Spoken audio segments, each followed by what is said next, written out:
let me start from the following standpoint.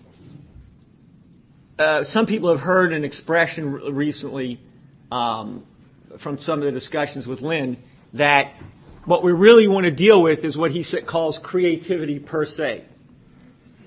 Creativity in itself. Now, what does that mean?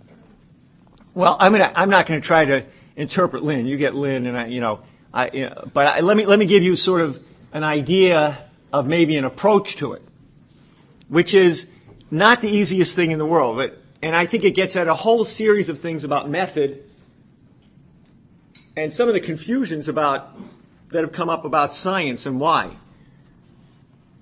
Art, the relationship between science and classical art. But to put it in its most straightforward terms, in terms it may take a while to get the import of, creativity, the creative process, what human beings do that makes human beings human, is nothing but creativity.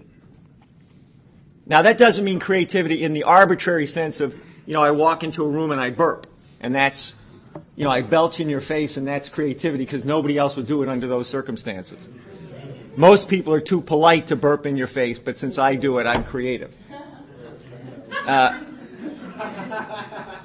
Some people think that creativity is the uncaused event. It comes out of nowhere. This is basically the anarchist or nihilistic version of creativity. Of course, the irony is that it's the most uncreative thing that you do. Because that's what you do without an act of human thought, a human volition. Animals do the same thing. When an animal has to go take a crap, it takes a crap. It doesn't ask to be polite. It just does it in the middle of the floor if it feels like it. Now, the animal could not then say, I'm being creative. You wouldn't accept that. Say, no, you're just being an animal. So why do we say that if a guy comes in and sprays paint on the wall, that's creativity? Because he just did it out of whatever he felt like doing. But creativity in the sense of discovery of physical principles, universal laws about the way the human mind works, about social relations, about expressing ideas to other human beings. That process is the substance of not only is it the substance of what it is to be human, but to start off, it's the substance of the universe in which we live, which is the only universe of interest to us. One can go on about science fiction and so on and so forth. The one universe that we live in, the universe upon which we act, is a universe that is demonstrably accessible and responds to the creative discoveries of the human mind. Now, in one sense, not to be too simple-minded, that poses all the questions, and it also really directs itself to the answers. For example, the relationship between classical art and science. If the substance of the universe is the creative discovery, the discovery of new physical principles, new universal principles, and the communication of those ideas for effective action to other human beings, then the means of that communication, which is classical art, which is what classical art is, what are the laws that govern the history of the development of human ideas, human civilization? What are the means of communicating those ideas? Well, what are the ideas? The ideas are the discoveries of physical principle. Therefore, one can say that classical art, which is the communication of those ideas, to a mind which discovers those ideas, is governed by the same laws, by the same principle. So the substance of the universe is the discovery, is the means, is the method by which human beings discover new principles. Now, the new principles are not the laws. The substance is the creative process itself. That's what you're looking at.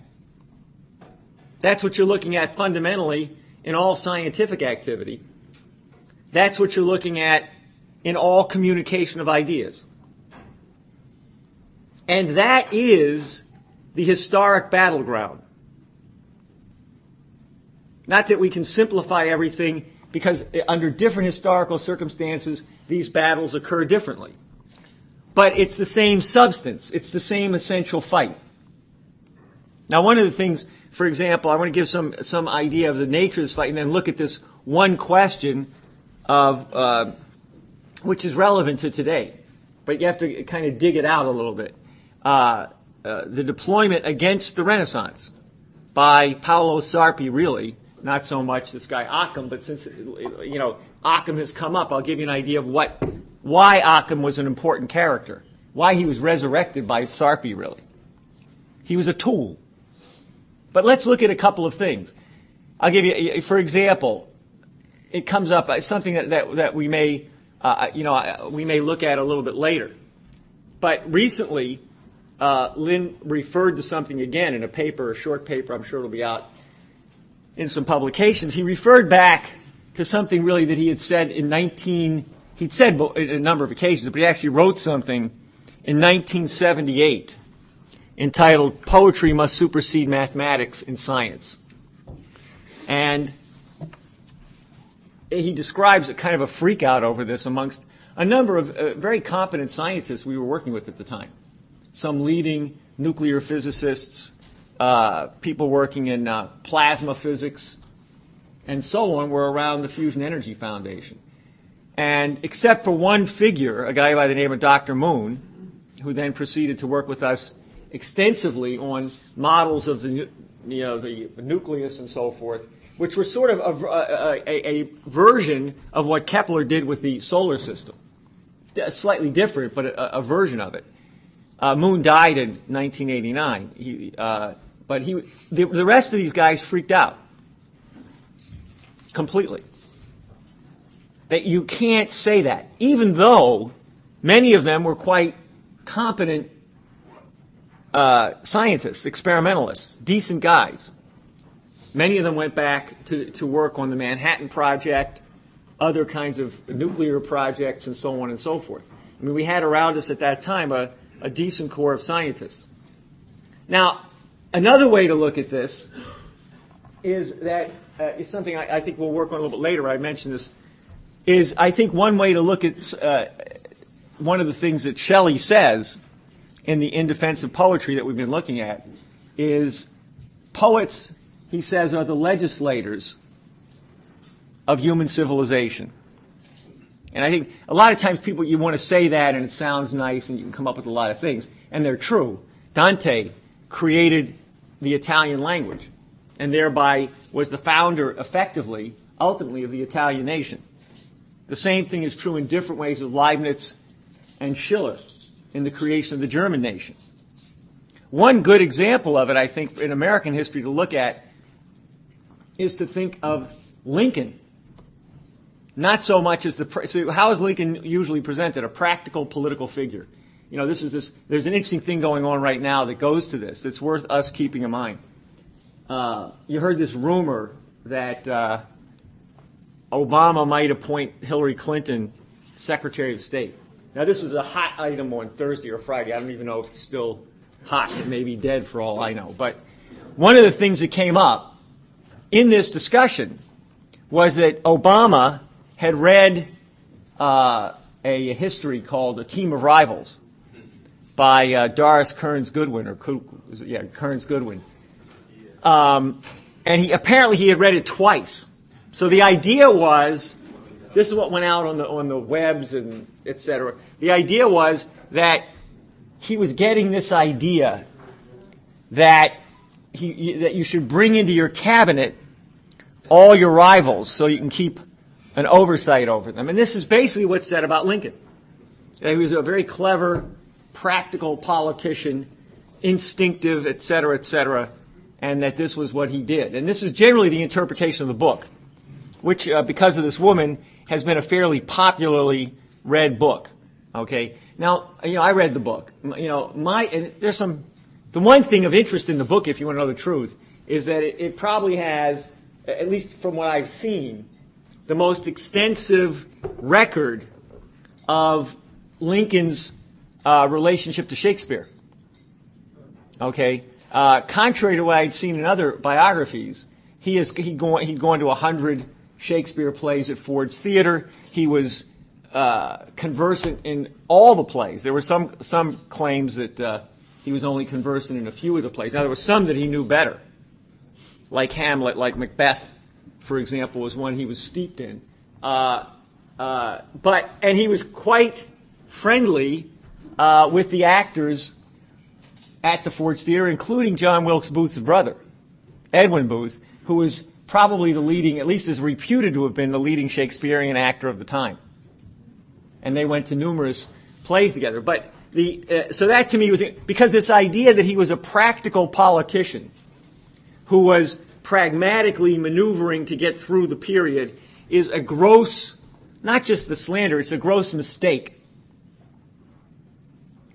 Lincoln, I would argue, and Lynn makes the point, I think in the Brutish Imperialism paper, that Lincoln had a unique quality of genius, such that in effect, he knew where the country was headed, and he knew what changes, what course of action was required to save the nation as a totality. In a sense, Lincoln embodied the ability of the U.S. Constitution to be realized in what was then the Second American Revolution. The Civil War was the completion, let's say, of the first phase of the American Revolution. All of this was suspended, and you'll see some of where it came from. There was a kind of suspended quality to the American Revolution because of the implantation of slavery in the plantations by the British, explicitly, by the British Empire. And so Lincoln was not operating as a practical politician. What Lincoln did in these cabinet meetings was he attempted to educate the leading elements of the factions in the country, which he knew he had to work with. My argument would be that Lincoln was a primary example, maybe one of the best examples, of a poet as a legislator. If you look at Lincoln's writings, if you look at what he put into it, if you look at the great speeches, the second inaugural address, the Gettysburg Address, the July message to Congress, the letter to the governor of Illinois, the argument to the Albany people on the letter to Illinois was on recruiting blacks to the military. You find that indeed he organized the country through a quality of poetic element in his entire approach to educating and running the country and legislating. That's how he legislated the Emancipation Proclamation. That's how he organized the country to go through one of the most radical changes in history. That was how he brought out the essence of the Constitution, or at least the fullness of the preamble of the Constitution and the Declaration of Independence. He made the idea of all men are created equal real, in the only real way it could be done. And what was part of his insight? Part of the insight is the same insight that Hamilton had, the same insight we need today, and you'll see, which is that there is no such thing as the locality or the state without the Union.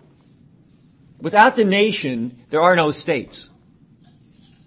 There is no such thing as states' rights.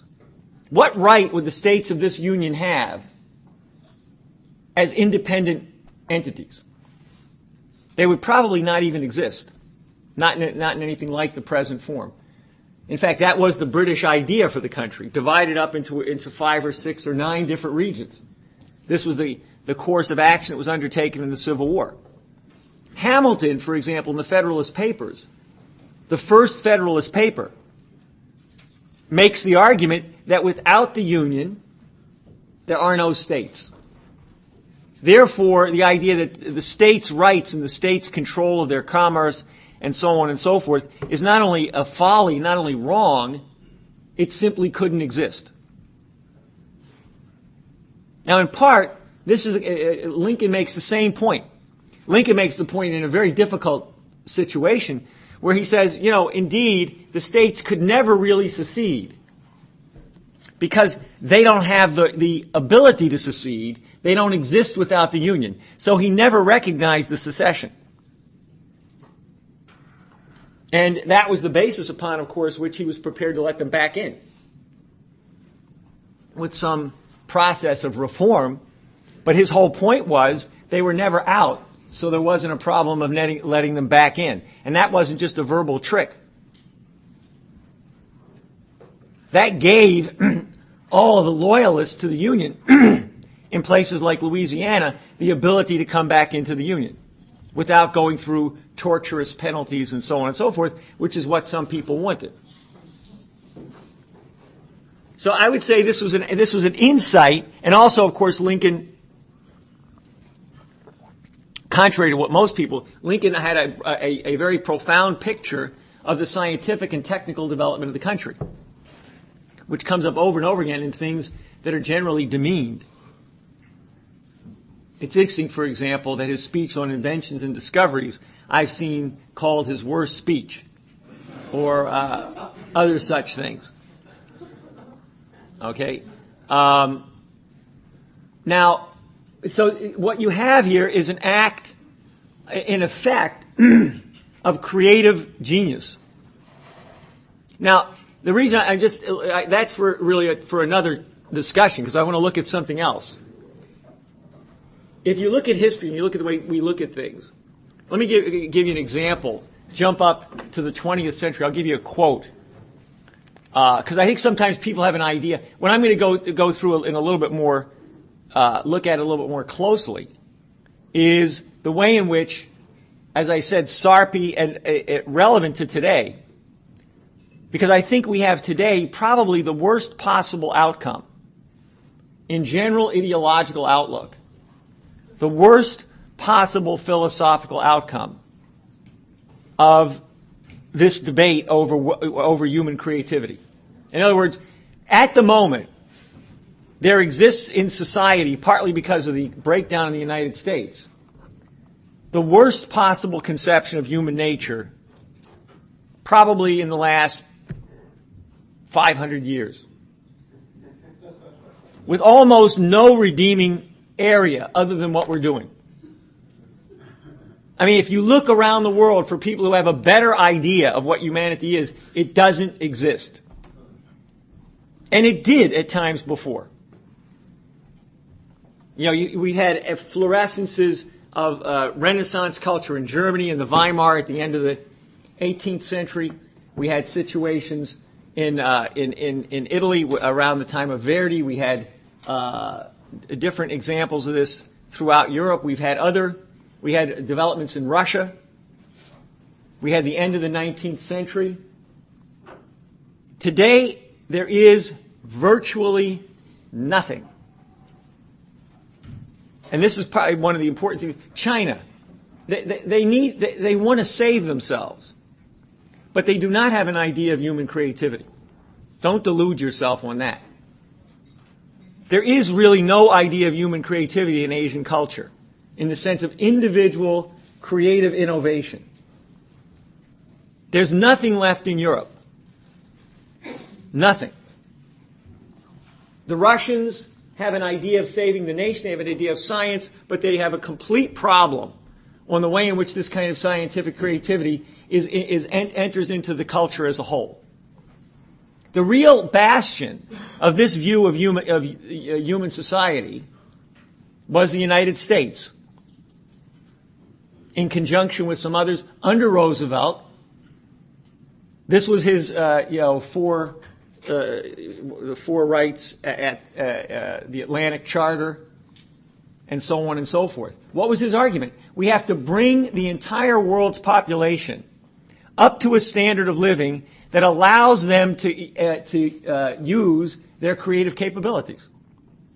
And this is what human society, the human economy needs. And that's the point that Mike and Joe were getting at. You need human creative capability as manifest in actual economic production. Because what you have to think of terms of is reproductive categories. This is where people, you'll see how this is lost. Most even of the youth of this country just don't think this way and have a problem thinking this way. So, for example, you ask, well, what if we produce a whole bunch of stuff and that's capital goods and your capital intensity goes up, but it doesn't produce anything good? That was one of the questions. The problem is it's not a category of stuff. It's a category of reproductive capability. So the question is, what is the reproductive capability of the capital injection into the economy? If you just produce stuff, its reproduction is diminished. Therefore, you undercut the productivity of society and you don't reproduce the economy. Capital intensity is an increase in the reproductive capability of the capital. So it always means the injection of the most advanced levels of capital into the economy, which means you're increasing the productive capability of labor. Because, see, you're increasing the cost of labor. It's not a decrease in the cost of labor. You're increasing the cost of labor and the amount of labor. It just decreases relative to the capital reproductivity. So the amount of capital and what it reproduces per laborer increases. Now, the problem we have today is people don't even think of production. I mean, we really have reached the point where people think that cereal grows on supermarket shelves. Gasoline comes out of pumps at gasoline stations. You know, why else would you get angry at the guy at the gas station when it's $4? Gasoline doesn't come from a gas pump. Okay? There's not a line from Saudi Arabia to the corner gas station in Santa Monica. Okay? Credit cards don't produce money. Or they don't produce anything else. So people they go, I want a new gizmo for my computer. My computer's outdated. It needs a $500 gizmo now. Well, wait a minute. Where am I supposed to put it on the credit card? Go to Best Buy. Don't go to Circuit City. They're closed.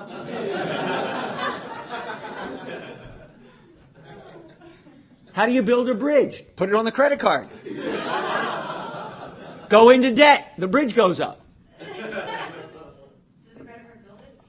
Yeah, I think so. Actually, what you do is you animate the bridge building on your computer, and then you try to drive over it. Mine is built out of credit. Out of credit, you're right. So, why are we in this situation? Let me give you an example. That some of these things would take a while to have an effect. You have to look into them more, but I would pose these as things to look at. This is just a quote from a woman who has an interesting book, but she's attacking logical positivism, which I'm going to get to a little bit.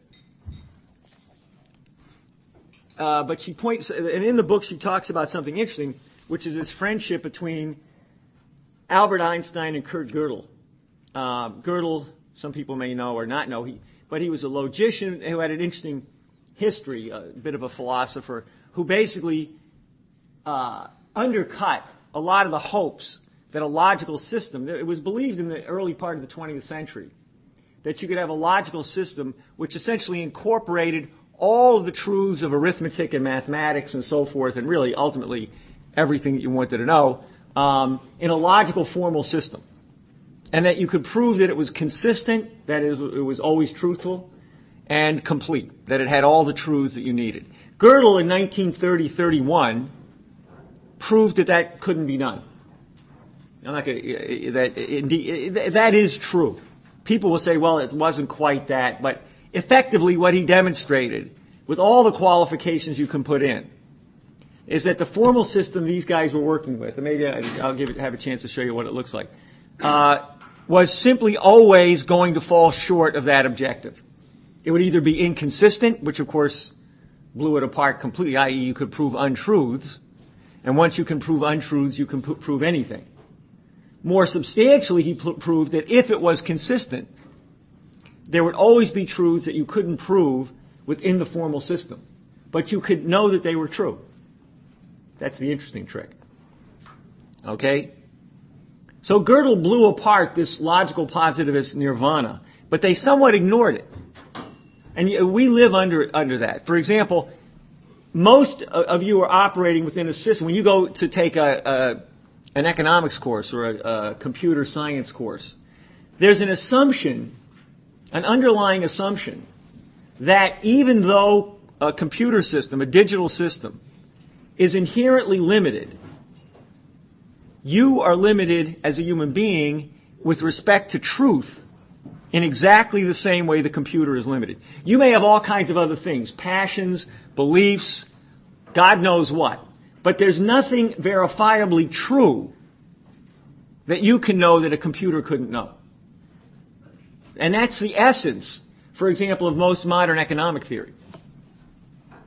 That's completely arguable, because if you study computer logistics, you know a computer can synthesize emotion.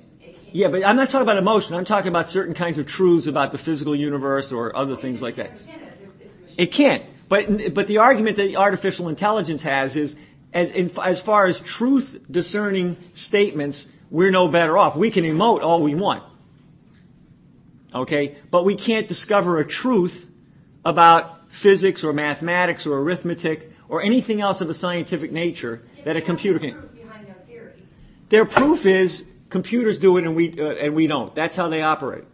They operate in an inversion. They put up a standard of truth, which is absolutely certain, deductible truths. And if we can't find that, then we don't know it's true. Of course, that rules out precisely the element of. I'm not arguing that they're right. I'm saying this is what most people are taught. And I tell you, this has a profound effect on people. Precisely because, see, I'm not saying it's emotion. Emotion is part of creative thinking. But what I'm saying is the human individual can discover truths by a method that's knowable and communicable. Okay? What most people are taught in computer programs is, okay, human beings can do all kinds of wild things, but you can't prove that they're true. They're not creative discoveries. The computer can tell you what's true. I mean, this is the epistemology of almost all science courses. It's why people do everything on computers. Why do people Google everything? No, because they think it's true because it's on Google. It's the authority of computers. Why do people get so upset about computer games? The virtual world of a computer game is insane. But people think this is somehow a test of intelligence. Or the quickness with which you can respond. The imagination. It's a digital system. You're being controlled by a digital system. Now, let me give you an idea of this. There is a sense, then, at least, as I've tried to penetrate the core of a friendship that mystified onlookers, in which Einstein and Gödel were fellow exiles within a larger exile. And it is a sense that goes far beyond the geopolitical conditions that caused them to seek safety in Princeton, New Jersey. Now, they were both escaping the Nazis. I believe that they were fellow exiles in the deepest sense in which it is possible for a thinker to be an exile. Strange as it might seem for men so celebrated for their contributions, they were intellectual exiles. Okay, so the point I'm making is you can throw another person into this. You could say, in some ways, I think it would be legitimate to say, maybe, that two of the greatest scientific minds and one interesting figure were considered dinosaurs and freaks by the middle of the 20th century. And I'm not exaggerating. Albert Einstein, Max Planck, and Kurt Gödel. And, there's some other figures like this, but they're the ones to stick with. Einstein was considered by the 1930s and 40s, old hat, stuck, a dinosaur. Now here was a person who certainly demonstrated one of the most creative minds in science in the early part of the 20th century. Max Planck. Einstein and Planck together are in fact the main discoverers of quantum theory, of quanta as a physical phenomenon and the way they work and their importance. They rejected quantum mechanics as irrational. And so they were considered to be dinosaurs. They didn't get it. They didn't get the new science. Okay? That's true. You can read these guys, Brian Greene on string theory, Richard Feynman on quantum electrodynamics, read any of these guys. Their view, they might show some respect for Einstein. They might show some respect for Planck, but they just didn't get it. If they read Einstein, they would understand it, because his writing is some of the most beautiful things I've ever read. They're beautiful, but they think he's wrong. They think he just doesn't get it. Einstein could not have gotten it. Well, they say he didn't read them. Okay? I'm telling you what they said. I'm not arguing for their conclusion.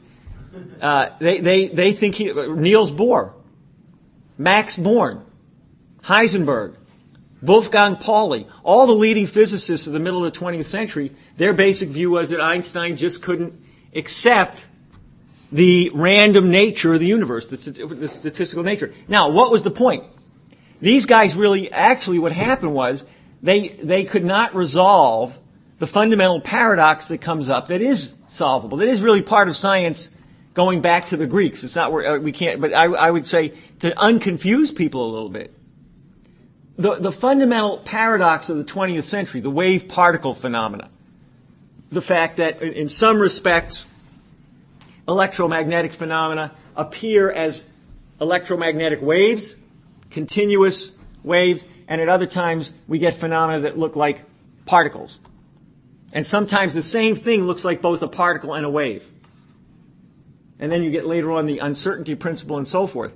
So the idea is that there's a fundamental break in the continuity of the universe and the causality of the universe. That all we can do is make a statistical model for events. A mathematical statistical model, and that works. Now what Einstein and Planck said is, no, that's not the way it works. That there may be other principles we need to discover and other underlying principles, but that is open to the investigation of the human mind. Now, one of the most interesting things about Einstein and Planck is they always talk about insight, creative imagination, whatever else they think. They recognize that scientific discovery requires a creative, imaginative insight into a new set of principles that subsumes the previous principles. And this is what Lynn refers to as Einstein's concept of finite but unbounded. That is, finite but developing. Finite but anti-entropic. That the universe is a process, for the human species, the universe is a process of creative discovery. And as was being discussed last night with the music, because human science is subjective, think about what does it mean to really, our access to the universe is our mind. The only instrument that we have, that we're aware of, that we have direct contact with the universe, is the human mind. Now, the important point is that the human mind is in and of the universe. As far as I know, the human mind does not exist outside the universe.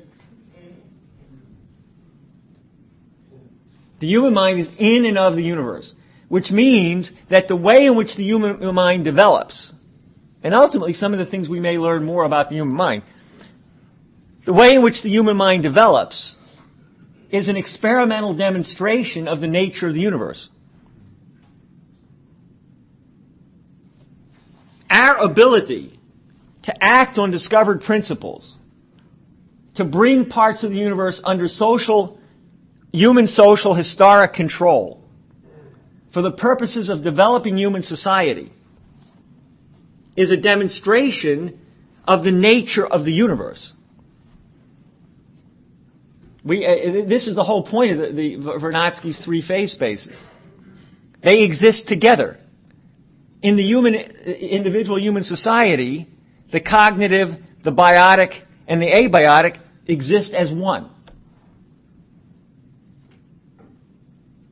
And the substance of the human mind is the substance of the universe. Because that's the universe we live in. That's what Kepler does with the solar system.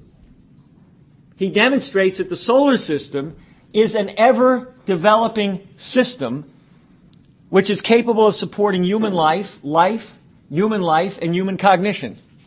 And that the ordering of that solar system has an underlying principle which allows that to occur. If there was not a harmonic ordering to the universe, to the solar system, we wouldn't be where we are. If this planet weren't where it was, we wouldn't be.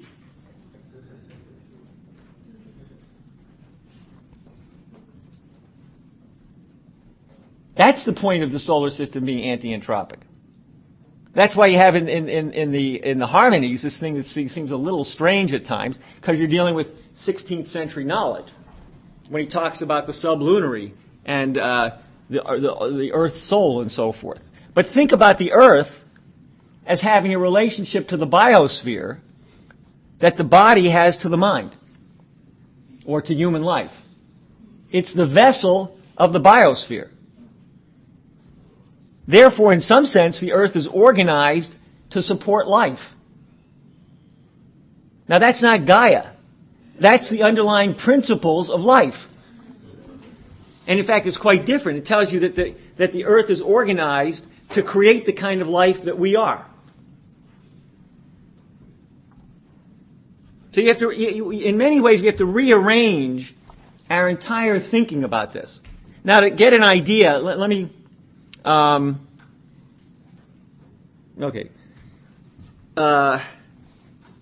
If we look at where we are in history, I'm going to read one thing from Lynn, which some of you have read, but I want to get an idea of what this means in terms of what we have to do as a political process, what this means in terms of acting on this case, acting on this.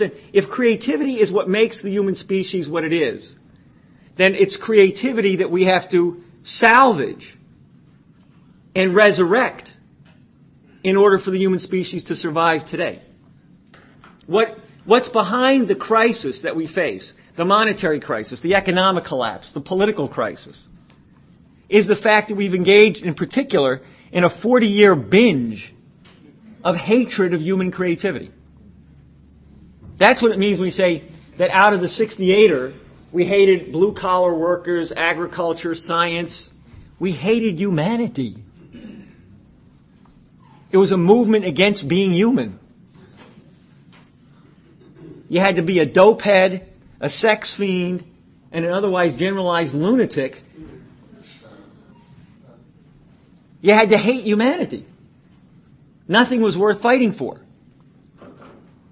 And in a sense, what we have to do is resurrect the sense of humanity, of creativity in each individual. That's why, in a sense, Lynn uses this in the latest paper. He refers to Christianity as the resurrection of this. Because, in a sense, that spirit was resurrected from the Roman Empire by what was then a movement, at that time called Christianity, or later called Christianity. Now, what Lynn has here, and I think this is interesting in terms of organizing. I think if you look at, he quotes from Shelley. Now, I know I'm going to, but think about this again. I think this is the same section you heard last night, but I want to add Lynn's comment. The person in whom, well, actually, let me.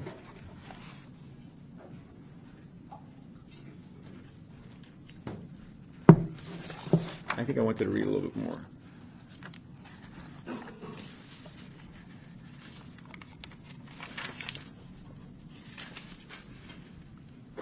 Okay. The most unfailing herald, companion, and follower of the awakening of a great people to work a beneficial change in opinion or institution is poetry. At such periods, there is an accumulation of the power of communicating and receiving intense and impassioned conceptions respecting man and nature. The persons in whom this power resides may often, as far as regards many portions of their nature, have little apparent correspondence with that spirit of good of which they are the ministers. But even whilst they deny and abjure, they are yet compelled to serve the power which is seated on the throne of their own soul. It is impossible to read the compositions of the most celebrated writers of the present day without being startled with the electric life which burns within their words.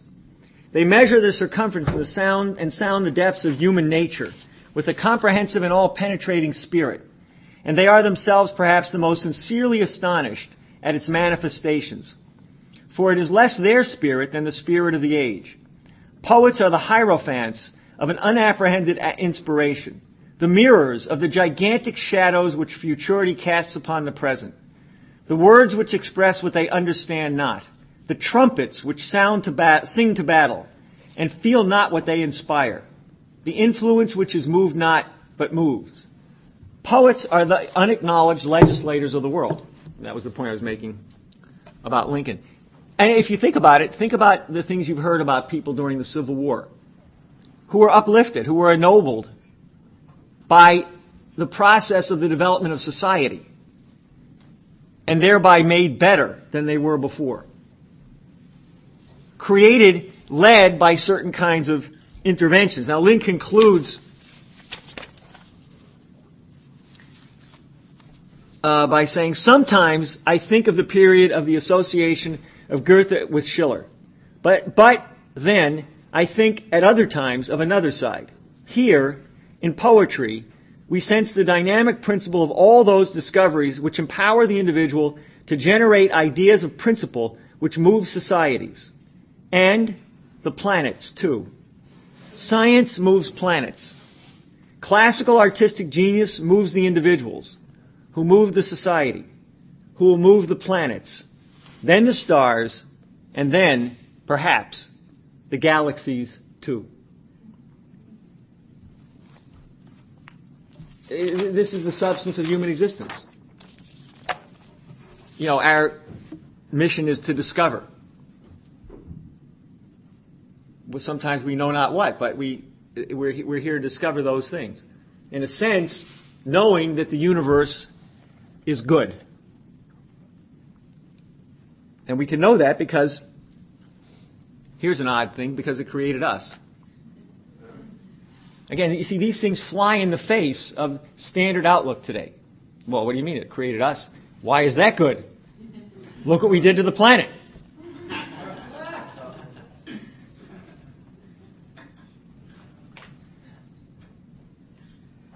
So now, if you look at this battle, I'm going to take one element of this, because what you see today, the point that I made about Planck and Einstein, what you'll see is, where did this come from? Now, this has been itself about 400 and some odd year battle. And it's sad to say, some of the worst stuff exists today. With the Dark Age, basically the banking houses of the Italian cities collapsed in the middle of the 14th century. And without going into it, basically they were financing wars. They were financing the wars of Edward in England. They were financing other wars. They were using this to create monopolies in textiles. They were controlling the shipping of textiles, clothing, wool. And, as these kings would go into debt, they would demand parts of the country in payment. So they would demand the wool from England, or et cetera. At one point, the King of England, as a consequence of war debt, owed the Lombard bankers the entire year's shipment of wool. Now, as you might suspect, the king couldn't do that, so he defaulted on the payments, and the banks collapsed. There was more to it than that. They were actually already engaged in the early forms of derivatives. They were selling loans and so on and so forth. And of course, with the collapse of these houses and the end of all financing of production, a good deal of Europe disappeared. It's a little hard to imagine. I'll tell you how to imagine this, because people don't think about some of these things the right way. In Europe, about 1/3 of the population, probably 30, 50 million people died, largely of the plague. And about half the parishes, because some of the smaller rural parishes that got wiped out, disappeared. Now, how do you imagine something like that? We say these things. Well, how do you imagine it? One way to imagine it a little bit is World War II, because most people don't understand the magnitude of World War II. The Soviets, with a population well less than 200 million, probably about 160, 180 million, lost probably 27 million people. Europe, I mean, the total loss of life, easily 50, 60, 70 million people. I mean, there's a lot of things that people don't realize as consequences of this. For example, one of the reasons in the Soviet Union, even in Russia, for a while, you had large numbers of female doctors and scientists, is because almost an entire generation of young males were killed in the war. If they didn't have female doctors and scientists, they wouldn't have had anything. So you could say, in this case, the necessity is the mother of daughters, or something like that. But anyway,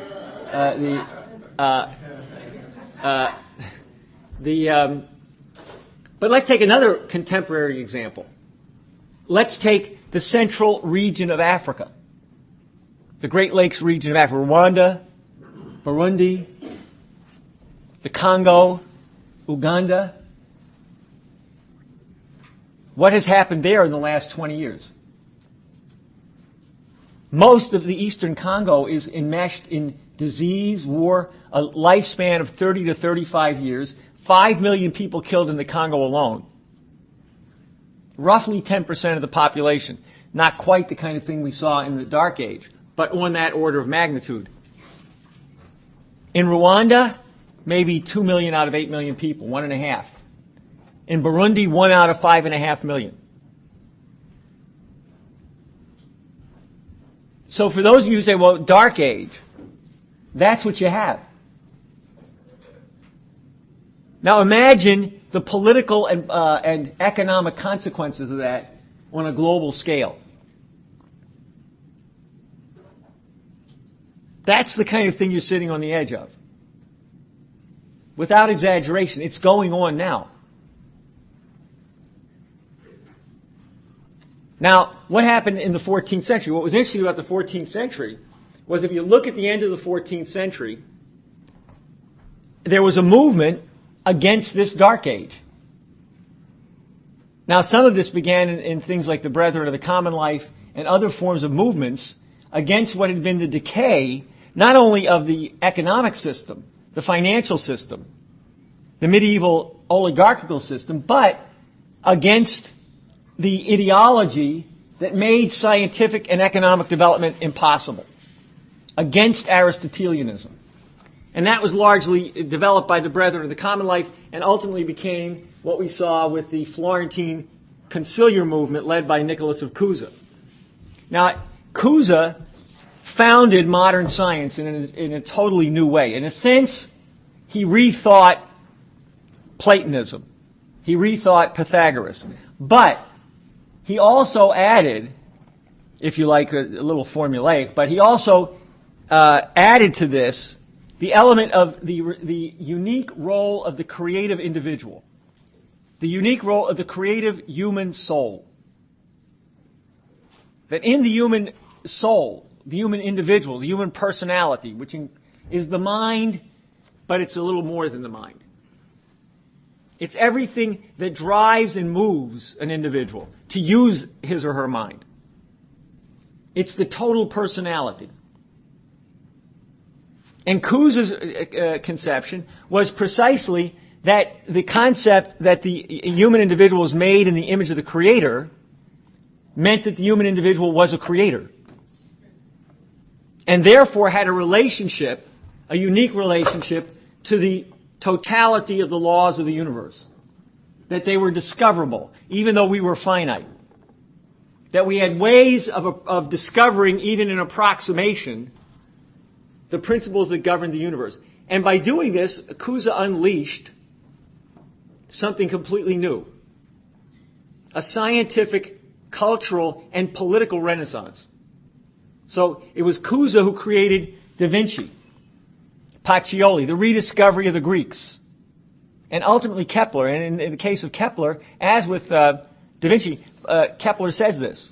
This is nothing big secret. If you read Kepler, he says, my inspiration, the basis of my outlook on the unity of the universe, etc., is Nicholas of Cusa. Now, Kepler was a Protestant, blah, blah, blah, but it shows you these things really are not these religious lines that you think. Now, out of this came two things. Modern science, the discovery of the laws of the solar system, electromagnetism, everything that we know of today, chemistry, the whole tradition of modern science, the development of modern mathematical tools like the calculus, elliptical functions, Gauss, all these things which were considered to be subservient to the discovery of physical principles. Mathematics to these people was never the law. Mathematics was a way of inscribing certain calculational techniques and testing certain hypotheses. And that's it. It's a highly diminished language. It's like a shorthand language to account for the things that you're measuring and to kind of inscribe your experiments. But mathematics are never the rules of the universe. Mathematics are always limited to logical connections that are fixed.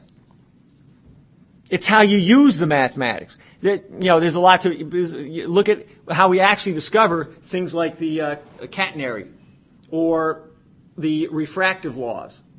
You run an experiment, you take a hypothesis about the relationship, and then you see if the mathematics that you have available to you allows you to handle that. Gives you some idea of what those relations are. You never go the other way around. You never make a discovery by applying a mathematical formula and saying, let's make reality conform to that. All you're going to get is what's in the mathematical formula. It's tautological. It's the same thing as a digital system. Input, garbage in, garbage out. You never get anything new. You might get a singularity where the equations go to infinity, but all that tells you is you got a problem. Okay? Yeah. I guess my question is, essentially, wouldn't it be saying that if the mind is connected to that universal greater good, then the mind is the substance and the soul in which you have a medium and a means to actually communicate where you came from in the first place and actually to continue to create. Yeah, but then you have to do the work. You have to do the work. You have to use the mind to make the discoveries. Yeah. And that's what you communicate. Why wouldn't you do that? Because maybe you're stopped, or maybe you have a wrong conception of yourself. We have plenty of evidence that it happens. But no, it's not like a conception of yourself, though. Like, why can't you take, like, what you were just saying about, like, so if you have a finite set of things that do hold true, that are correct, that can take that, why wouldn't you take those physical processes, understand why you're getting to a certain boundary, and then you can get to a boundary beyond it if you understand how the process of something works. But you have to do the work. You have to do the work. But what's wrong with that? Nothing's wrong with it. You have to do the work. People don't want to do the work. The work's fun. But most people, not really. You have to learn that it's fun. Children have fun at it, but they also find things to distract themselves. So you have to develop the desire in the individual. That's what growing up is, but you need some help. You have to get the idea that it is fun, that it is rewarding, that you are loved for it. Otherwise, people look for pleasure. We have plenty of evidence. I don't need to prove it. Okay?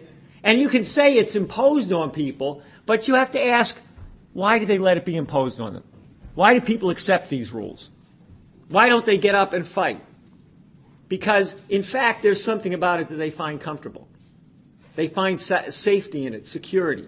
They find a sense of identity that's more limited that they're willing to accept. And we have all kinds of evidence that people do that. We don't need to argue the point. People find comfort in being accepted by their family. And they say, well, if my family accepts me, why should I run the risk of losing the approval of my family to do something I'm not sure is going to gain me approval? Because what's the approval that you really are looking for? The future.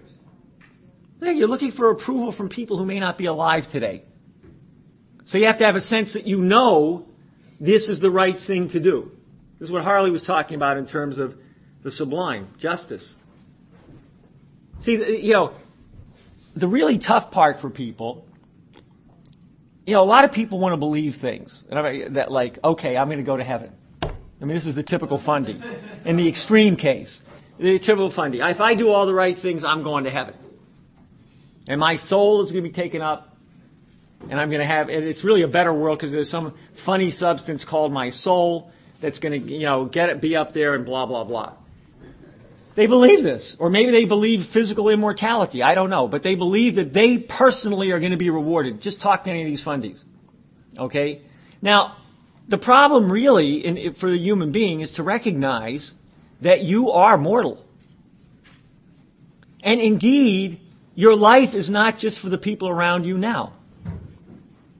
Your life, if it is to have some value, the difficulty, the awful and the good, is that your life today, you have to make some judgment about working with other people to contribute something for the benefit of people who are not alive today. Children, or maybe children generations down the road. That's a legacy. Right? Yeah. That's what you're doing. Now, if you can create a circumstance where people doubt that reality, if you take that away from them, if you say, there is no future, or you can't know what the future is going to be, you reduce people to animals. See, we're not serious enough about this stuff. This is the great battlefield of human history, is the issue of human identity and epistemology. What's the nature of the human individual? That is the great political battle. And you can see this. What Cusa did, this is what Kepler was the basis of Kepler's discovery. With Kepler, consider where we were with Ptolemy, with Aristotle, and so forth. With Kepler, the universe began to become something that human beings could grasp. Kepler had a little thing called the somnium about traveling to the moon. That was somewhat real. He also did work in crystallography, all kinds of stuff. Optics. Because how do you look at the universe? So Kepler's idea was that and this is sometimes why he's called a mystic, we can understand the laws of the universe. We are part of God's creation. But we also have access to the laws by which he created. Therefore, we can contribute to the future. Now, what was the attack on Kepler? I mean, this is where it becomes important to see these are real battlefields. The Venetians, to put it in shorthand a little bit, and there's some interesting things in this, the Venetians had a big debate. Now, basically, they had somewhat counter-deployed against Cusa and the Council of Florence by retaking Constantinople, setting up Byzantia, becoming the intermediaries between Western Europe and Byzantia, and the great seat of power again. But that wasn't, in effect, good enough. Plus, they had the growing nation states. And I'm not going to, but part of what came out of Cusa was also the development of the nation state. Joan of Arc, a little, but also Louis XI, Henry VII, were the first great nation states of Europe. With infrastructure development, education, even health care, hospitals, foundlings, the whole 9 yards. And the idea that the nation existed, even under a monarchy, for the benefit of the development of the population. So we had something else. We had a political form that threatened the control of the financial oligarchy. Because indeed, in the case of Louis XI and Henry VII, they developed state-based forms of financing development. And actually were able to maintain a significant peace. Louis XI basically bought off people. He would offer them development funds based on the development of France so they wouldn't go to war. Now, what did Sarpi, what do the Venetians do? The Venetians recognized something, and Machiavelli kind of gave them the clue to this. They realized that, in fact, the new modern nation state could not be defeated in the normal ways. You couldn't hire a mercenary army and besiege a city-state or a nation organized on this principle. Because under this form, the citizens had a reason to fight for the city or the republic. They became citizen militias, citizen soldiers. And they were educated, they were skilled, and they were, relatively speaking, unbeatable by the standards of the 14th century. And so some among the Venetians, called the Giovani versus the Vecchi, the new ones versus the old ones, and the Giovani were led by people like Sarpi, said, we have to figure out a way to incorporate scientific development as it is necessary, but in some sense get across the idea that this is not something for the average citizen. This is not knowable. This is bizarre creative capabilities. You can maybe keep it under the control of a simple formula. You can get the secret mathematical formulas, but human creativity is incapable of, in an ordered way, discovering these laws. We have to denude the creativity and save some of the innovation. Because if we don't do that, we're going to get defeated by these people. So we have to dehumanize the discovery. We have to change the names of the discoverers so that therefore the method of discovery is lost. We have to come up with a fraud. Now, by the way, this is the same debate that happened in the 20th century. Around the time of World War I, there was a debate between Bertrand Russell, who we won't have time to go into much today, but certainly one of the most despicable characters, and basically the man who created the 20th century version of what I'm about to tell you about. Okay? The 20th century version of this idea of an empirical, non-creative effort to steal a certain number of scientific secrets. So Sarpi said, look, if we're going to do this, we've got to create our own method and to cover up the discoveries and otherwise steal the discoveries in a way that we can formulate it and show that these things were done by us. Now, what was the main target of Sarpi? Kepler. Kepler was the number one target of Sarpi. Kepler was the exemplar of the new Cousin science and the sense of the human discoverer. So what did Sarpi do? He did two things. And he resurrected William of Ockham. Now, William of Ockham was a medieval Franciscan monk who basically got in big trouble with the church, and that was part of what made him Sarpi favorable to him. And he was allied with what you might call early Protestants, John Wycliffe and others. Now, the Protestant Catholic thing is not all that important. It just gives you an idea of the way these things ran. Okay? Now, Occam, there's a lot of controversy about Occam. What's important is what Sarpi used him for. Now, though I think it's true, Occam was one of the people who led the attack on Aristotle. Now, why? He considered Aristotle to be too fixed and really to give too much room for the human mind. Aristotle had a whole set of categories. And the idea was if you had insight into these categories, you could organize your experience along the lines of these categories and you'd get some idea of causality. But the whole universe was fixed. There was no change, no development. Not in the real universe. You had apparent change on Earth, but that was just due to the degradation of the material. That the real laws of the universe were fixed, though the human mind could learn something of them by sticking to the right categories. So this was the fixed universe, you could say, of the medieval church and others of that type. This was Ptolemy. This is why there was such a fixity on the Ptolemaic system. Now, Occam was one of those who said, no, this is wrong. But what did he say? his view wasn't, okay, the human mind can discover something. His view was, even that was too much. That indeed all of the categories, all of the universal concepts of the human mind were simply names. They weren't even real categories of the world. They were just names that we applied to a set of experiences in a somewhat arbitrary way. Now, there's different interpretations of Occam. Some say he believed in concepts, but the concepts were just in the mind. Others say he was a pure nominalist. In other words, it was just a name tag. It's like you have a series of experiences, and at a certain point, you decide to put certain name tags on them. It's a little bit like going to the closet and saying, these shirts are John's, these shirts are George's, these pants go to Albert, and so on and so forth. Why? That's just because of the way I wanted to organize them. I can organize my experience any way I want. Now, all these guys, like Hume later on and Hobbes, and there's a direct line from Occam and Sarpi to Hobbes. I'm not going to go Locke and Hume, in particular Hobbes, who was the progenitor of all this.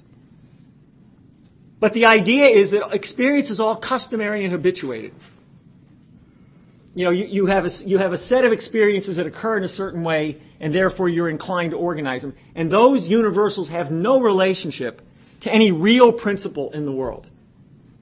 You never know whether those categories have any relationship to the next set of experiences. It's pure habit. There is no human mind. That's the essence of Occam's razor, which, you know, some people say Occam never enunciated, but he came close. The idea is never assume anything that you don't have to. So if you have a set of experiences, why assume a universal principle? Just take the set of experiences.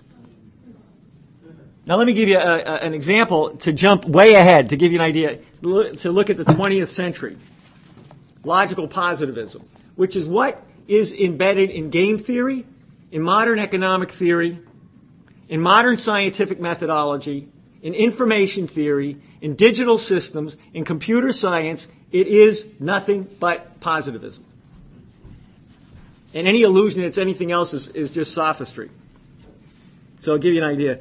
The logical positivist turned the empiricist theory of knowledge into a theory of meaning.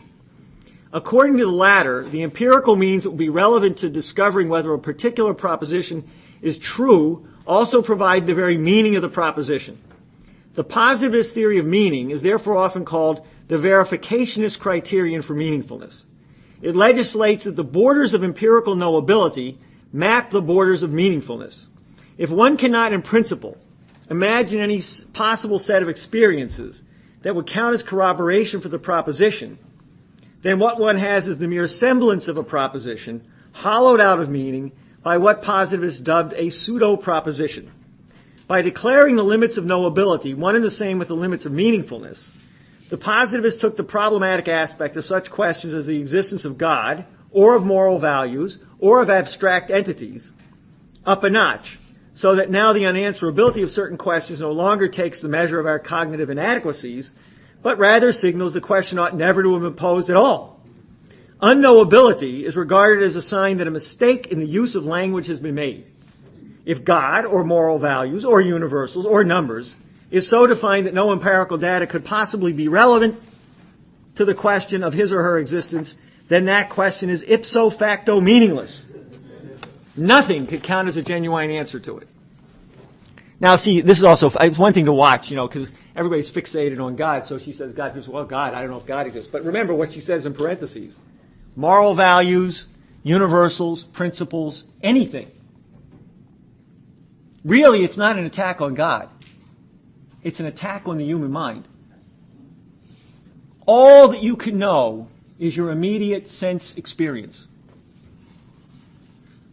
And that's it.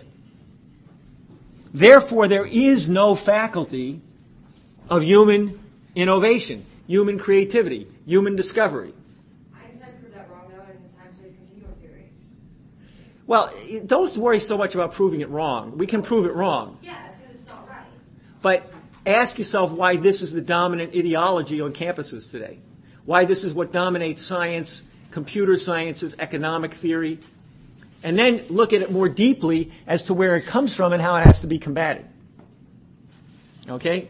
Now, having the quick answer isn't always there are answers to these things. They're wrong. But you have to have a sense of where this came from and why. This is a 500-year history.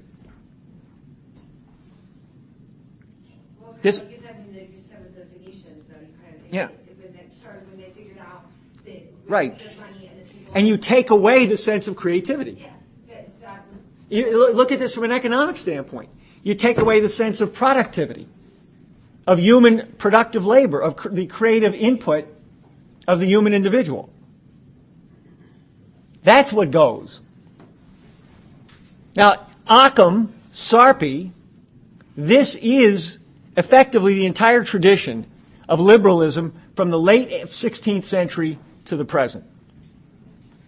For example, Galileo was created by Sarpi. Galileo is a fraud. Galileo did not discover the telescope. A group of people, a guy named Janssen, a guy named Marius, all of them came before Galileo. Galileo was sent the telescope by Sarpi and asked to reproduce it. And it took him almost a year to reproduce it. Kepler, a little bit later, produced a superior telescope. And there's technical features to it, I don't know. The early telescopes were concave convex. And Kepler in 1610 produced a convex-convex telescope. Now, I don't know the technical differences, but supposedly the second one is superior. Galileo supposedly discovered the moons of Jupiter. A guy named Marius discovered the moons of Jupiter. In 1900, a court of investigation decided that indeed it was not Galileo. Okay? Where did he get the information on Jupiter? From Sarpi. Sarpi was his financier. Sarpi was effectively an intelligence operative that fed Galileo everything he needed to make claims, and they would accuse everybody else of plagiarism. I don't remember all the different stories. Much like what was done with Newton and Leibniz on the calculus. Much like what was done with Newton and Kepler on the laws of gravity. This is real. They would simply do a massive propaganda campaign that Galileo had discovered these things. Galileo objected to elliptical orbits until the 1630s. Okay? Galileo was largely, he wasn't even a Copernican for a long time. He didn't believe in the heliocentric system for quite a while. He was a plagiarist. His father also was apparently, at least according to some views, deployed against the development of tempering in the music of the better sort. He was an equal temperer. Okay? His father, huh? Who was the one that you discovered the... A guy named Marius, Marius. Okay? Why would you want to plagiarize someone's work? Because you want priority on the science. You want to control people's mind. If you can say it was Galileo's method that discovered these things, you've covered up the discovery. The individual discoverer is crucial to everything, because it's the individual discoverer who knows the method by which it was discovered. When you study somebody, you study the mind of the actual discoverer. If you think the wrong person discovered it, and you buy his line on how it was discovered, you've got the wrong method. The individual is important. Yeah, well, that's when you read anything, though. That's why you want to study the mind of how. So that's why they want to plagiarize. They want you to study the wrong person. It's not complicated. Why? So that you won't know how it was discovered. But that's just retarded. It's not retarded. It's worked. I guess I don't know because It worked. I've had a privileged child, I guess, because Don't fool yourself. You're not as privileged as you think you are. You've probably bought some of these things hook, line, and sinker like other people have. like what? Well, did you know all this stuff about Kepler and all this, let's say, a week ago? I didn't know about Johannes Kepler. No, but I've read a lot about Einstein, which. But Kepler has been lost. Most people don't know that Einstein's view was that Kepler was the origin of modern science. That's been lost. Yeah, no, I didn't know that. Yeah. So but that's just because I didn't have access to it. But you don't have access to it because they gave you the wrong pathway to look. It's the same way they say Newton discovered the calculus. If you go to Newton to study the calculus, you'll learn nothing. People think that Leibniz's calculus was just a nice script. Leibniz's method of discovery was the way the calculus was discovered. So the essence of it is, what was the actual method of discovery? And that is a person. And if you lose that person, you've lost the discovery. So there's a great challenge in bringing these people back to life. Well, what if you like? I was brought up a good point about starving now. Like in Africa, like you have like kids now that are at birth who are growing up that aren't fed, that are dying Right. at 35. Like, how do you get into a solution to like actually start to be able to actually? You do this. So you don't go off on sidetracks. You do this. You can't do it. You're not going to send them care packages. It's not going to get to them. How do you unstarve a mind once it's been starved? You create a different world. I don't know if you can unstarve a mind. You give them an opportunity. You give their children, the others there. You work on it now. So you work on it for like the legacy for the generations below them. Yes, and maybe now if we can change some things now. Okay. All right. So you have to have an attention span to the task. It takes time. You got to work on it every single day. It doesn't go away. Now, here's what you have to look at that these guys were freaked out about. And it's the same thing today. This is what's been lost. If you look at what did Kepler say? What is Kepler's view? Actually, what's the real thing to learn from Kepler? From the Nova Astronomia, from the harmonies, that in a sense we're working on rediscovering in different ways in the work on Riemann's philosophical fragments, Planck, and others. What are we doing? What does Kepler say in the harmonies? Where are the harmonies? See, Kepler, I'm not going to bother to pull it because a lot of people, but Kepler says the harmonies are not in the material. The harmonies are not in the sounds. There's, I think, a confusion for some people in this. They think, well, you have the visible, and then you have the real harmonies in the music, in the sounds, in the string, in the divisions of the circle. It's not there. The harmony is in the soul, says Kepler. Now, is this mysticism? No, it's not mysticism. What is Kepler saying? And here's where we have to see how relatively advanced some of the ideas that Lynn throws out are. Because what is he saying? The harmonies are not in the visible world. The visible world is a continuum. So you have harmonies and disharmonies. You can divide the circle in certain ways that are harmonic. You can divide it in ways that are not harmonic. When things are in motion, when a planet's in motion, there are harmonic intervals and non-harmonic intervals. So how do we know how those orbits are constructed such that the entire solar system has an ongoing, coherent set of relationships? And of course, you have the famous three-body problem. You can't do this with Newtonian mechanics. Now, on the other hand, you have something very interesting that he says. When you look at the harmonic principles, if you try to look at the harmonic intervals, they're quantized.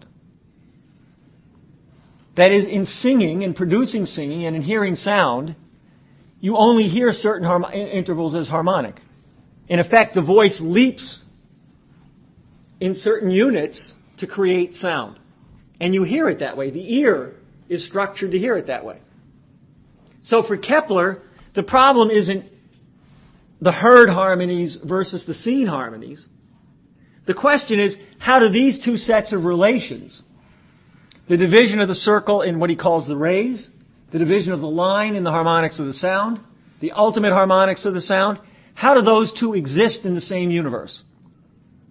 And how do we reconcile the different harmonic intervals into one harmonic whole that governs the solar system? And his answer is, those harmonies are in the mind. Those harmonies are, in effect, heard in the mind, and they are neither the visible harmonies nor the audible harmonies. But they represent some reconciliation of the two from a higher standpoint. And that's what he gets in the diapason and so forth and so on. These are not simply the sounds. You hear something that's not in the sound, but that is coherent with the sound. Now, is that a mystical reality? No. Because the mind is the access to the totality of the universe. What you hear in the mind that reconciles the senses, that tells you what exists in a single universe that can contain both of those harmonies, and which you can then understand from a reconciled higher harmonic standpoint, which is what tempering is. It's why it's like the incommensurable in the Pythagoreans. And it gives you an access to an unbounded musical world. That's why the musical world opens up a whole door of creativity. Because it's not sounds. It's the relationship between sounds and the human mind. And in doing that, the human mind, in the reconciliation of the different sensory data, is the one thing that tells you what the real universe is like. So it's the way in which the different senses combine to give you an access to development of ideas, to development of new physical principles. That's what is human knowledge. That's what Kepler's secret is. That's insight. That's imagination. That's the world of creative insight. Creative imagination. Not imagination like I just feel certain things. That's what Shelley talks about. And all this is evoked by certain qualities of irony that lift you out of this. So this is what Sarpi actually is attacking. That's why he uses Occam, who's otherwise pretty much, he got resurrected later on because he was an example of a positivist, basically. A lot of people in the 20th century resurrected medieval philosophy. They resurrected Aquinas, they resurrected Duns Scotus, they resurrected Occam because they renewed all the same debates in the same way as medieval fixed philosophical debates. So there was a certain popularity in the 20th century in medieval philosophy. Personally, I don't think so, but that's maybe a little controversial. I don't think he's that good. I don't think he represents any kind of... He may not be a bad guy, but he's not a genius of any kind for us to follow. I don't think so. I think he was way overrated for a period in the organization by people who had a certain tendency to a Catholic religious outlook. Okay? It doesn't mean he's a bad guy. I mean, sometimes these things get confused. I mean, Occam is a bad guy. Okay? Duns Scotus, I think, is a very not too good. Aquinas might be the best of the group, but I don't think he's any great intellectual figure for us to follow in any way, or, okay? Huh? Because he was an Aristotelian. He was an Aristotelian. He believed in a fixed universe. It's totally, so it's not, what the hell? That's what else do you need?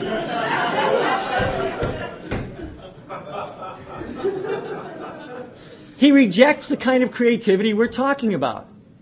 So I'm not saying he's an evil master. Well, I mean, Kepler also rejects the Pythagoreans. Yeah, Pythagoras is creative. I'm not saying Aquinas believes in a fixed universe. Kepler doesn't. Because he actually, even though he does like Aristotle, it seems like he's also a Platonist. He's a limit. Look, we can have 100,000 people who are not bad. Okay? But that doesn't mean we should waste our time when we have far superior people. Like Cusa. Like Kepler. Aquinas is simply not a great intellectual figure for us. That's all I'm saying. You see what the problem is? I'm not saying throw him in the garbage can. Huh? His major works are in theology, but also Leibniz has a lot of works Yeah, but that's a fallacy of composition, Maria. So does Occam have. Occam has theology. Occam writes on, he has a whole book on theology I could give you. He writes on God. He writes on possibility. That doesn't tell you he's worth reading. That doesn't tell you he's good. It's a waste of time. You can do it. I'm not saying it's a law. But Aquinas is not somebody who has contributed in any substantial way to great scientific development the way the people we're talking about. So he may have a few good things in there. But it's a lot of ways to. But it's a fixed view of the world. It's extremely oriented to staying within a certain theological outlook. And Kepler wasn't like that. Kepler had intellectual courage. Aquinas may have done something at the end of his life. There's one legend that at the end of his life, he said, you know, I was wrong about a lot. Maybe that happened.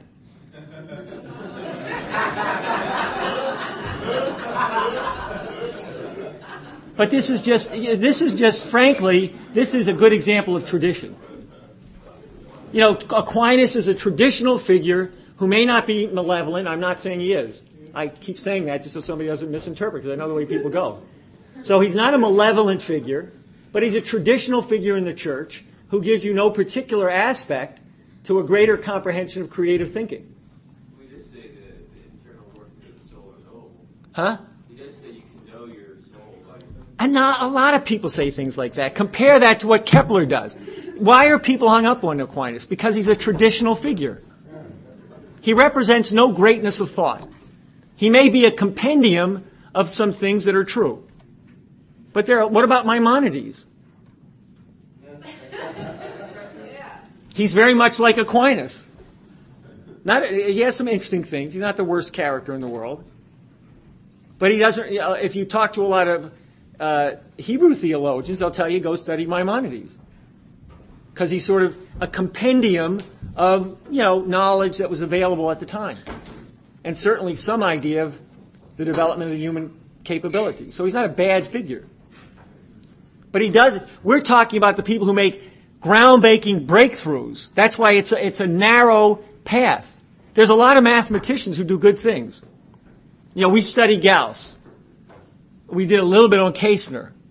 But we didn't go through everything that Kästner did. Why don't we study, some of the better parts of Euler? He did some good things. So we could go through all of that. We could study Weber, not a bad guy, Wilhelm Weber, a lot of stuff on electromagnetism, and we may study him at some point.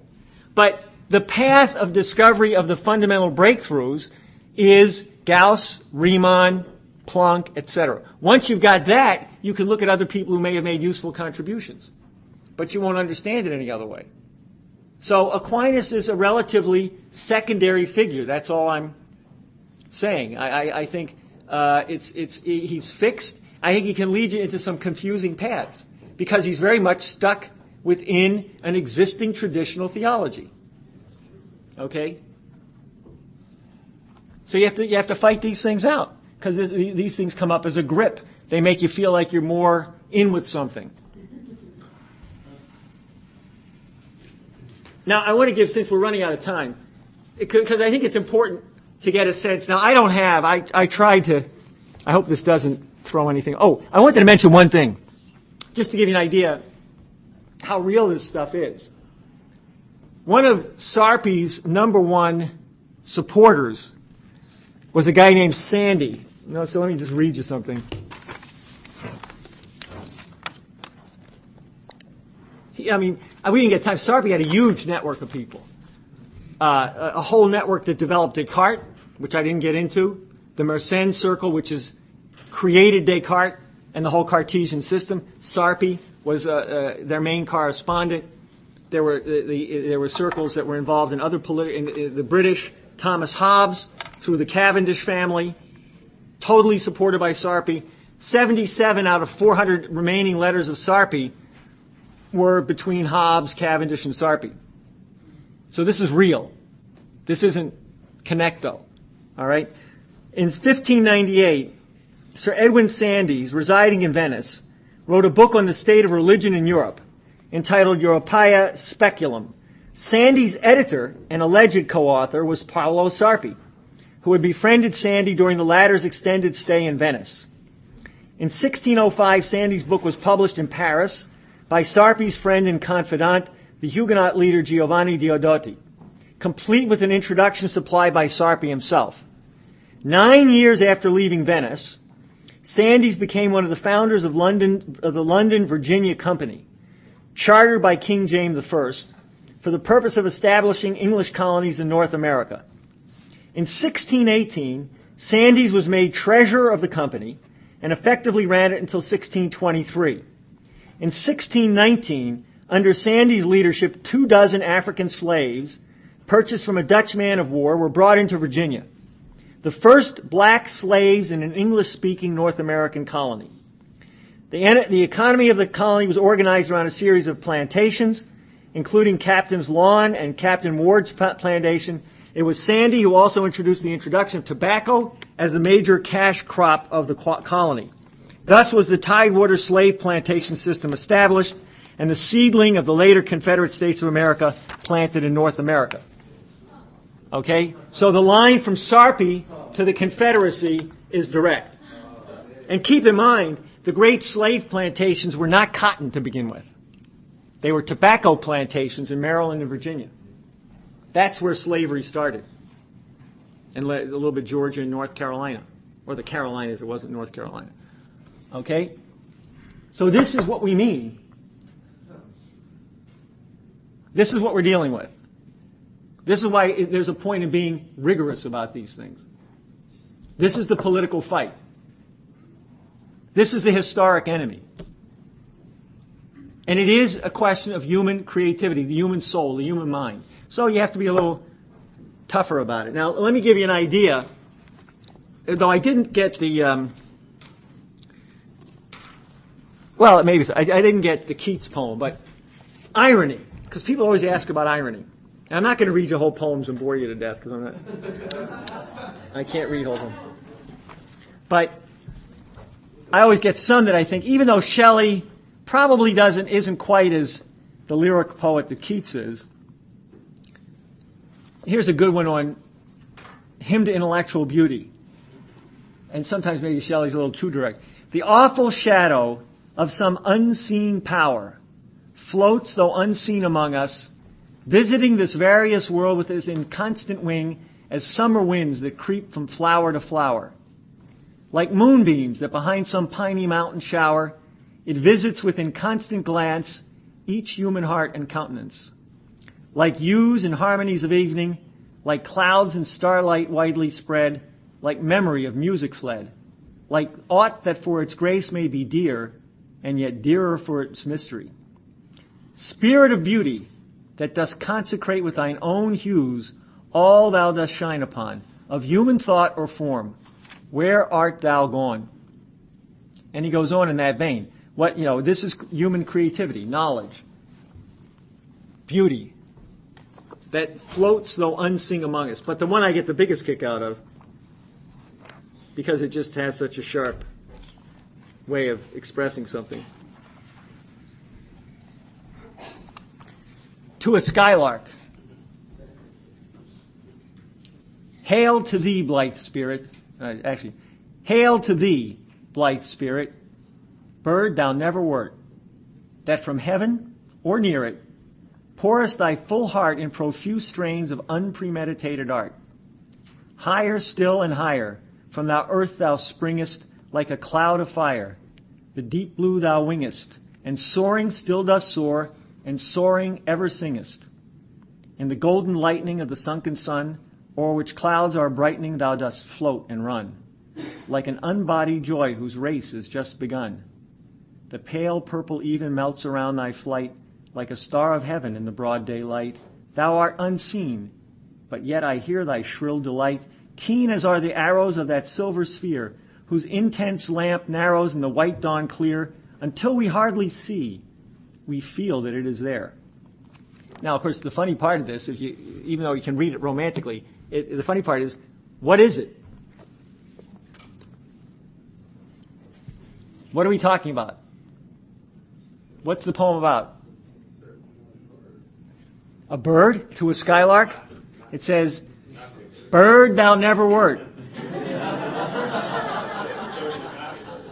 So in the very beginning, he says, no, don't, no. That from heaven or near it. Now, what's near heaven?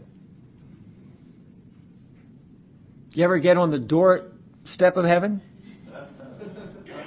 In profuse strains of unpremeditated art. Now, what is art? What does the word art mean? Artifice. It means something that's premeditated. Artful heavenly. Unpremeditated art. Higher still and higher from the earth thou springest like a cloud of fire. An unimaginable, it's not a visible image. A cloud is what? It's water vapor. Okay? In the blue deep and singing still, and in the golden lightning of the sunken sun, or which clouds are brightening. The sun is sunk. Now, one could argue it's the refracted rays of the sun, but then, it's an interesting image. Is the sun below the horizon? Has it set? Or is it another image that's meant to make you think of a visible image and then realize it's not a visible image? And then, of course, what does he talk about later in the poem?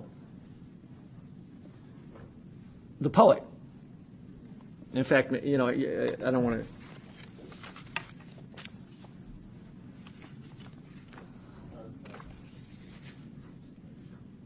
I was like,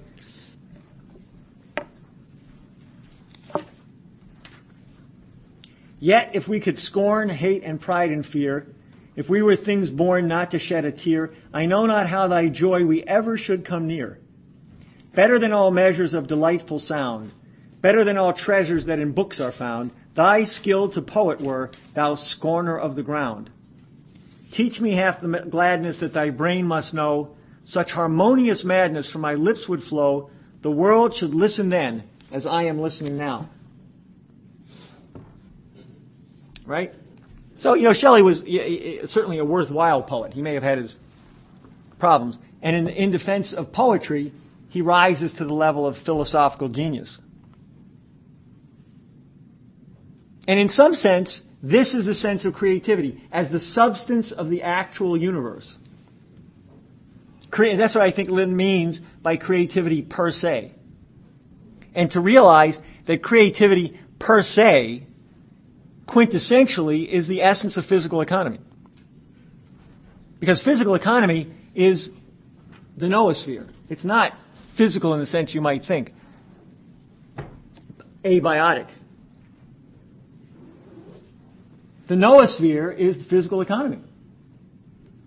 It's quintessentially the place where creativity expresses itself as a social phenomenon, as the substance of human civilization. Okay? I think we'll leave it at that. Maybe we could just, is lunch ready? Is that what if, or is there some questions? Yeah. Yeah. I have a question about this idea of losing creativity. Like, can you find it again?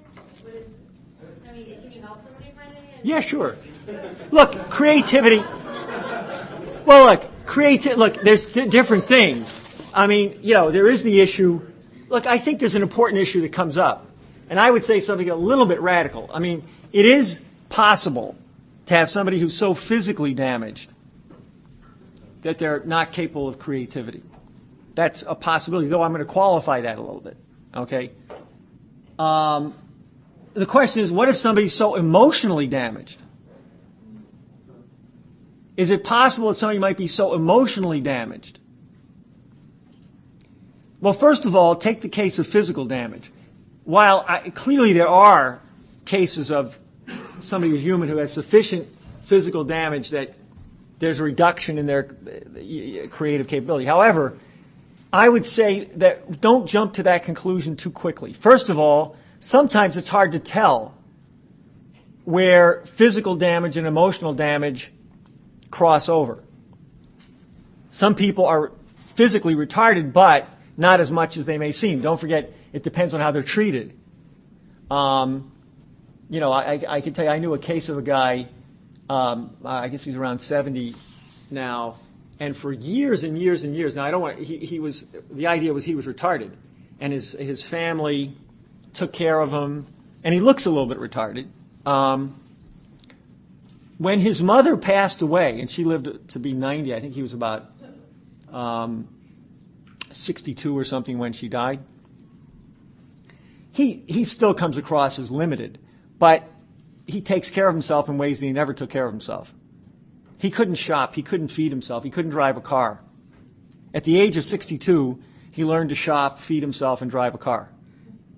So sometimes there's a borderline, okay? And I would say even in real physical retardation, the quality of creativity is not an IQ test.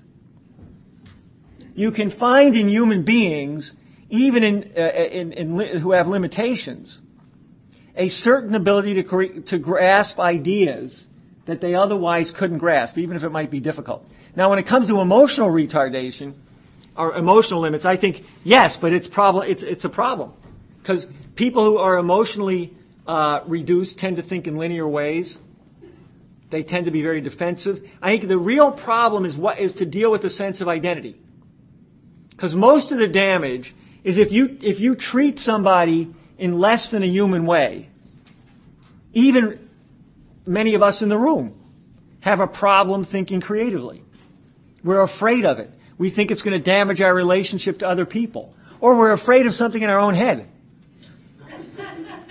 The big problem, for example, with children is that the parents often enough don't want the child to change.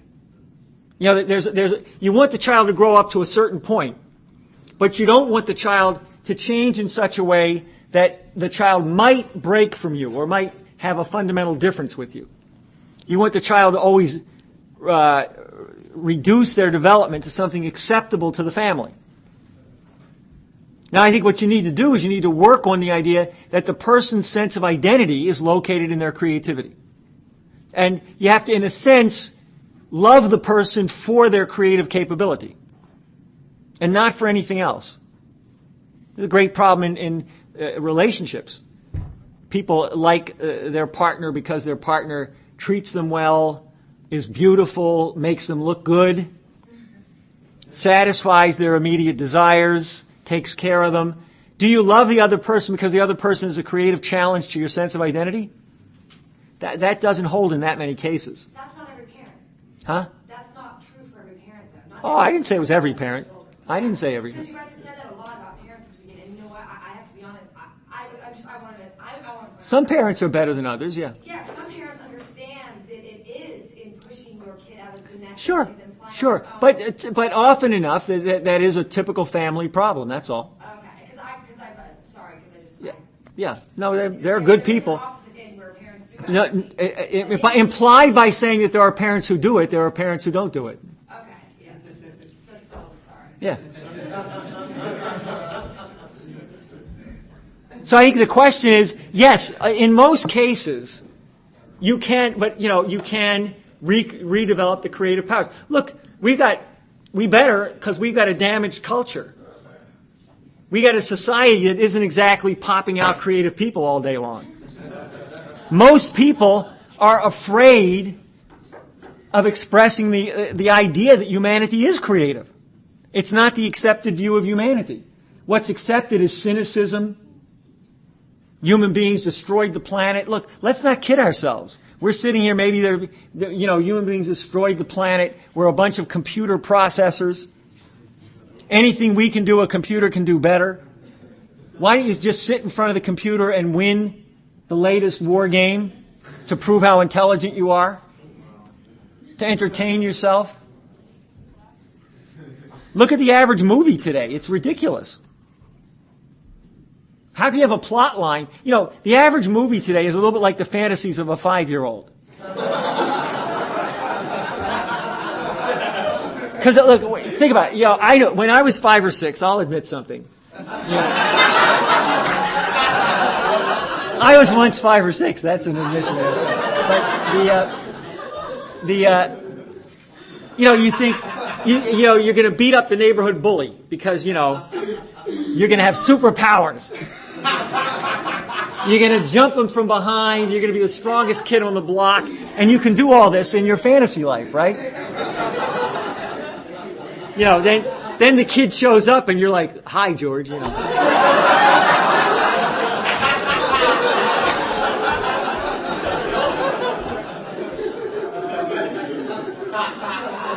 Now that's what these movies are like today. You can morph into anything. You can jump through 7 alternate universes, come back as a super dividable being that can kill everything in sight, and this is special effects. You can morph into 47 different creatures. The only problem is it requires a whole big deal, setup to do this. But anyway, people live in this bizarre fantasy life. You can get on your computer and, you see what this does to people. Text messaging. All these things have a value if you do them right. Like, we're working on animations. We're working to use it to break people out of it, ironically enough. Because otherwise people sit there and, they're stuck in this universe that has no human relationship, so you can express any bizarre emotion. You ever notice how much rage gets expressed on blogs and whatnot? Things that you would never do in person. Because you feel immune sitting at your computer. And it's like you can kill the guy with your message,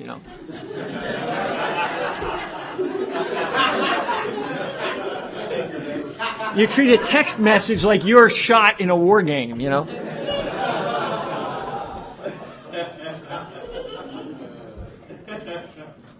And the digital world is again, you can use it to no one's denying. It's usually you have this fallacy of composition. Yes, but you can do good things with it.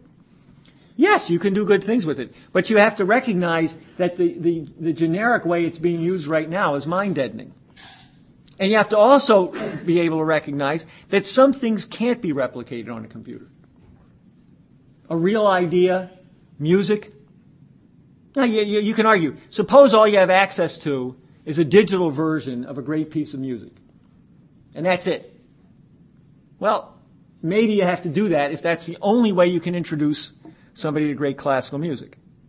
But you also have to recognize that digital version of a piece of classical music is not the real music.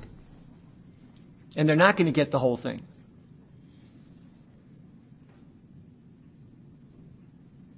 So there's no point in this fallacy of composition.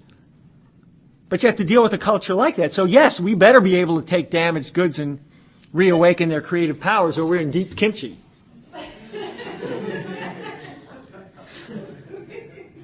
Then, of course, maybe you could say, well, what about George W. Bush? That's an interesting question. I think the problem you're dealing with somebody like W is you have to realize something very interesting. Realize what he comes out of. See, this is not a joke. His grandfather supported Hitler. This was the investment banking houses of Wall Street tied to London. He worked with Montague Norman. He was part of the British Empire. His father was the same thing. His mother's family was the same thing. The Walker family, George Herbert Walker, was 120 Broadway and so on and so forth, was the core of the financial network that supported Hitler. Now that doesn't mean that W is a Hitler supporter. What it means is that W comes from that social family background. That's his sense of identity. That's why you get a guy like him who thinks he can be a drunk, cocaine smoking drunk, and then become president of the United States. And he can say, well, because that's my family heritage. So that's the kind of problem you're dealing with. It's a problem of identity. What is the nature of your species?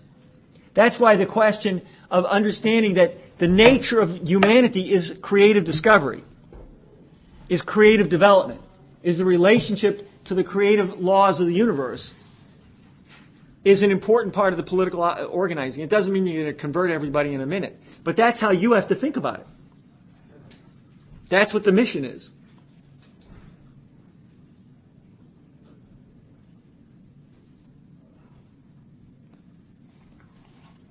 Yeah. What is the significance of this Council of Trent? I'll tell you the truth, the Council of Trent I don't know that much about. Sarpi wrote the history of the Council of Trent. Yeah, LaRouche brought it up just recently. Yeah. That's something we should, I only know a very little bit about it, and instead of going off on something I don't know that much about, I'd rather not. Maybe Harley knows something about it. How come they don't teach our teachers to actually interactively teach students in like schooling systems and high schools to interact the way that you do with everybody in the room? Because it's really cool. The way that you're lecturing right now is extremely engaging, which is, it's nice. And it's not demeaning, it's not putting down, but it just challenges you to get outside sometimes of your own thinking your box. Why aren't we teaching like that? Well, I think there's two problems with teachers, and you have to, with all of these people, you have to look at. On the one hand, they're taught a system, they're taught to control things over. But remember, they're also operating under increasingly difficult circumstances in most cases. The kids are not attentive.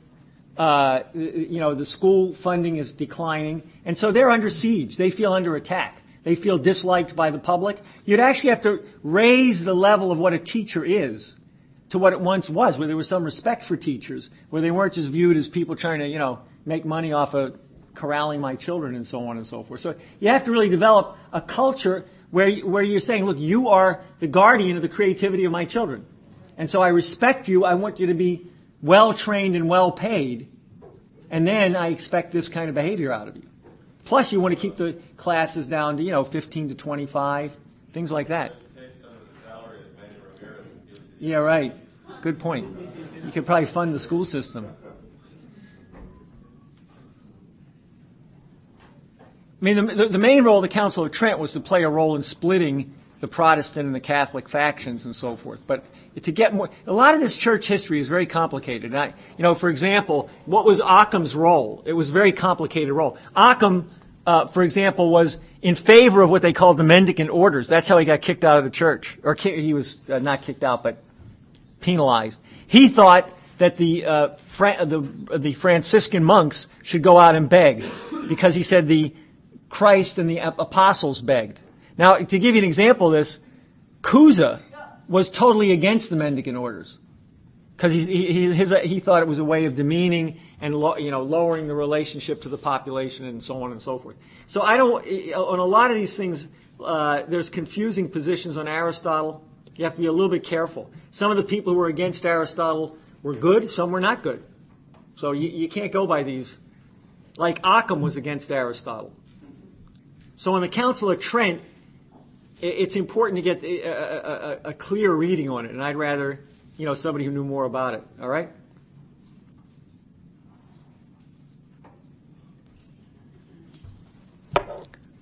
All right?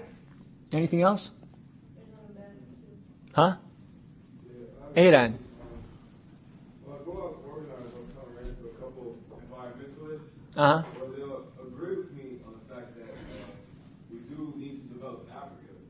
But then when I started talking about helping their quality of life, and start talking about that we need, a world where we can, increase the population to like 25, 30 billion people, they always bring up the fact that that would be an ugly world. The reason why that would be is because of human consumption. Yeah, but they don't understand. So look, this is just ideology. See, something that seems, if you say 25 or 30 billion, you need a lot of development. But if you had said this centuries ago and said we need 6 billion people or 7 billion people, Thomas Malthus 200 years ago would have said, that's too many people. They're going to use too much food. They're going to make everything filthy. And we can't support it. Now, the truth of the matter is we today support more people at a higher standard of living than we did 200 years ago. Plus, we have the visible capability of supporting the other 4 billion people who live in relative poverty at a higher standard of living. Why have we been able to do that? Because we actually, in a somewhat limited way, introduced the various scientific and technological advances that are required to do that. So this idea that human beings are ugly, they're uncreative, they're just consumers, this is the anti-human, anti-scientific, anti-productive outlook of the environmentalist movement. So all you're running into is the popular conception, popular opinion, expressed in this environmentalism. For example, take nuclear plants. You could produce the energy needed for a global population at a reasonable living standard with the application of nuclear energy on a global scale. It would take a lot of work, but it could be done. It's clean, it's non-polluting, and it isn't dangerous. What are people afraid of? Chernobyl was a one-time incident in a backward technology that isn't used anymore. No American plant, no French plant, no Japanese plant has caused anything like the damage of Chernobyl in 50 years. So Chernobyl is a fraudulent example. Everybody knew that was an unsafe technology. It was said before it happened. The graphite reactors were uncontrollable. And now we've gone 2 generations beyond what's been used in the United States, France, Japan, and so forth. More people have died in coal mines.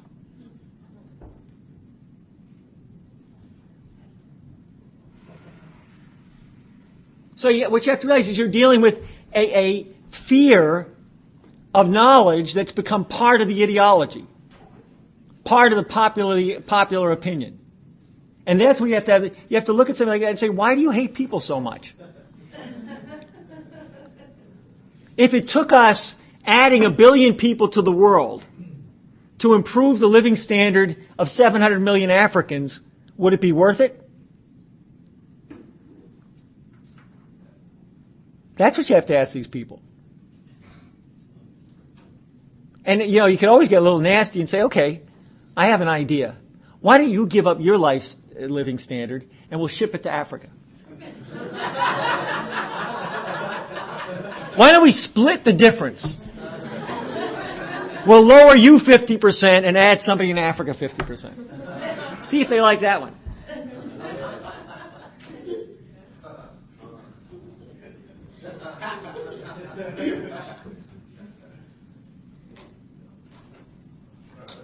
Yeah. Yeah.